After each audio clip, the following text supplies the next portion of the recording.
Hello friends, Radhe Radhe Shri Harivansh. आपण मैंने केमती अच्छी मु बहुत भलरे अच्छी आशा करुच्ची आपण मैंने भी बहुत भलरे थे। चलते आरंभ करवा आज रेसिपी मटर पनीर। आपण मानक ये रेसिपी पसंद थे यही प्रोसेस रे गोटे थर निश्चय ट्राए करंतु।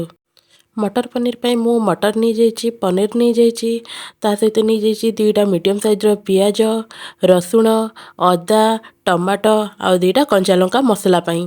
चलतु आरंभ करवा।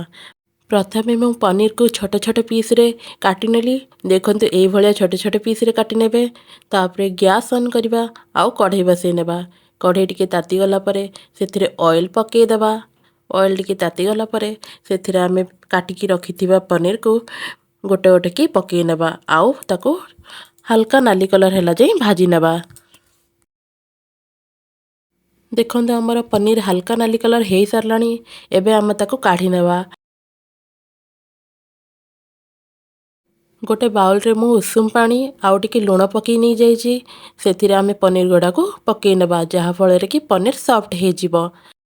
तापरे जो काटिकी नहीं आमे कटा पियाज, टमाटो, लंका, अदा, रसुण ताकू जो कढ़ई रे आमे पनीर भाजी से कढ़ई रे टिके तेल दे याकू भी सॉफ्ट हैला जाई भाजी नेबा। अल्प टिके ता ऊपर लुण पकेनी जहाँ फल से अति जल्दी सॉफ्ट हो जिवो।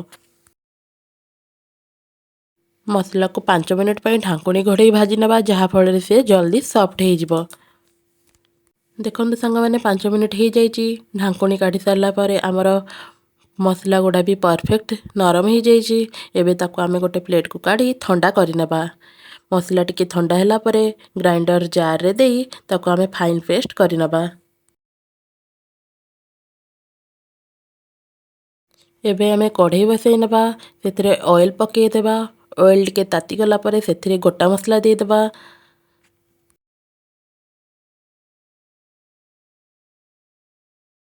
गोटा मसला को टिके भाजी नबा।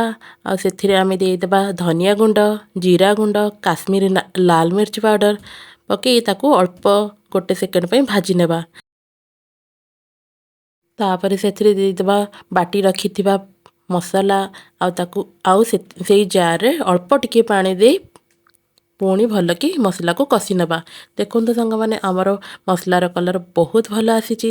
ताकू आमे 5 ରୁ 10 मिनिट पे भल कि कषि नेबा। एबे आमे सेथिरे दे देबा हळदी गुंड कारण आमे हळदी गुंड मसला रे बाटी नथिले। ताकू भल कि कषि नेबा। मसला आमर कषि हो सारानी। एबे आमे सेथिरे दे देबा ग्रीन मटर दे आमे ताकू भल कि 5 ରୁ 10 मिनिट जाई घोड़े घोड़े कषि नेबा जो फल कि आमर ग्रीन मटरटा भल कि सिझी जिवो। 5 ରୁ 10 मिनिट पर ग्रीन मटर आमर भल कि सिझी सारानी। एबे आमे सेथिरे दे देबा पनीर देकी भल कि आमे ताकू कषि नेबा। ता ऊपर आमे दे देबा कस्तूरी मेथी आउ स्वाद अनुसार लुण आमे मसला टाइम रे भी यूज करथिले से अनुसार देखिकी आपण माने पकेबे आ ताकू भल कि कषि नेबा। अल्प किछि समय कषि सारला परे आमे जो पानी रे आमे भिजेई की रखिथिले पनीर को से पनीर पानी को ही देई नबा। 5 ରୁ 10 मिनिट ପାଇଁ ढाकुणी घोड़े फुटेई नेबा। तापरे आमर प्रस्तुत हो जिवो मटर पनीर। आपण मानक यही भली टाइप रे जदि मटर पनीर पसंद आसिला तो लाइक शेयर सब्सक्राइब निश्चय करिवे। सब्सक्राइब करने को जमार भूलिबेनी। यही भली प्रकार रे आपण मटर पनीर ट्राए करंतु। लोक 2टा रोटी जगह 4टा रोटी खाइबे। देखो सांग मैंने आमर मटर पनीर पूरा प्रस्तुत हो सारानी। लास्ट रे आमे दे देबा गरम मसला आउ ताको भल कि घांटी नेबा। आज रही सांग मैंने पुणी देखबा नेक्स्ट वीडियो रे। राधे राधे श्री हरिवंश।